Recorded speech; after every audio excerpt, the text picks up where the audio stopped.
মার্কিন পররাষ্ট্রনীতির সবচেয়ে বড় ভুল কোনো যুদ্ধ নয়, পাকিস্তানকে বেছে নেওয়াই যুক্তরাষ্ট্রের ভুল সিদ্ধান্ত বলে মনে করছেন ইসরায়েলি বিশ্লেষক শেগাল। তার দাবি, এটি কেবল একটি প্রশাসনের ব্যর্থতা নয়, বরং সমগ্র ওয়াশিংটনের ব্যর্থতা। যুক্তরাষ্ট্র বারবার ভেবেছে একটি আঞ্চলিক ব্যবস্থা এমন একটি রাষ্ট্রের ওপর ভিত্তি করে গড়ে তোলা সম্ভব যারা কেবল ব্যবহারের সুযোগ এবং আনুগত্য দেখায়, কিন্তু তাদের কোনো নির্ভরযোগ্যতা নেই বলে মনে করেন ওই রাজনৈতিক বিশ্লেষক। সংবাদ মাধ্যম ইউরেশিয়ান টাইমস তার মতামত প্রকাশ করেছে।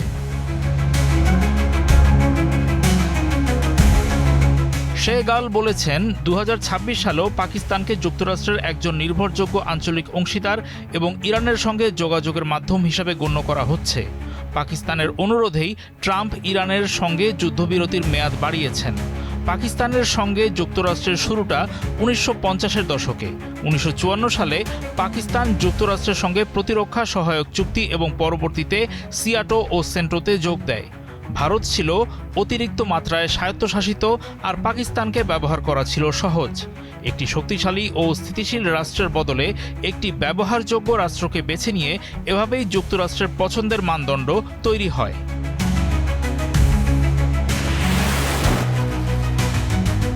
ভারত স্বাধীনতার পর থেকে প্রায় নিরবচ্ছিন্নভাবে একটি গণতান্ত্রিক রাষ্ট্র ছিল। অন্যদিকে পাকিস্তানে কখনোই দীর্ঘস্থায়ী গণতন্ত্র ছিল না। এটি মূলত সামরিক শাসনের অধীনে একটি খণ্ডিত বেসামরিক ব্যবস্থা, বলেছেন শেগাল। তার মতে, প্রতিষ্ঠান ও গণতন্ত্রের বদলে সামরিক কর্মকর্তাদের বেছে নিয়েছিল যুক্তরাষ্ট্র।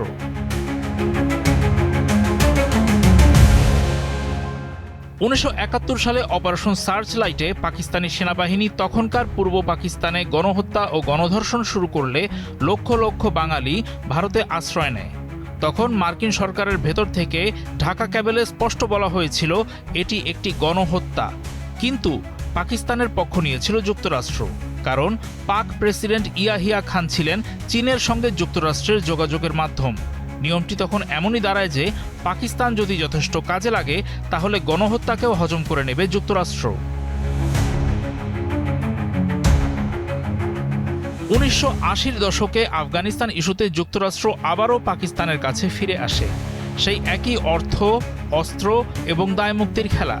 2004 সালে জর্জ ডব্লিউ বুশ পাকিস্তানকে ন্যাটো জোটের বাইরে যুক্তরাষ্ট্রের বড় মিত্র হিসেবে ঘোষণা করেন, কিন্তু পাকিস্তানকে বারবার পুনর্বাসন যুক্তরাষ্ট্রকে কাঙ্ক্ষিত ফল দেয়নি। 2024 সালের মধ্যে পাকিস্তানের দূরপাল্লার ক্ষেপণাস্ত্র ওয়াশিংটনের জন্য হুমকি হয়ে দাঁড়ায়। 2025 সালের অপারেশন সিঁদুর এবং পাহেলগাঁও হত্যাকাণ্ডের পর দেখা গেল ভারত আক্রান্ত হলেও পাকিস্তানকে সংযত করার বদলে ভারতের ওপরই সংযম প্রদর্শনের চাপ সৃষ্টি করে যুক্তরাষ্ট্র।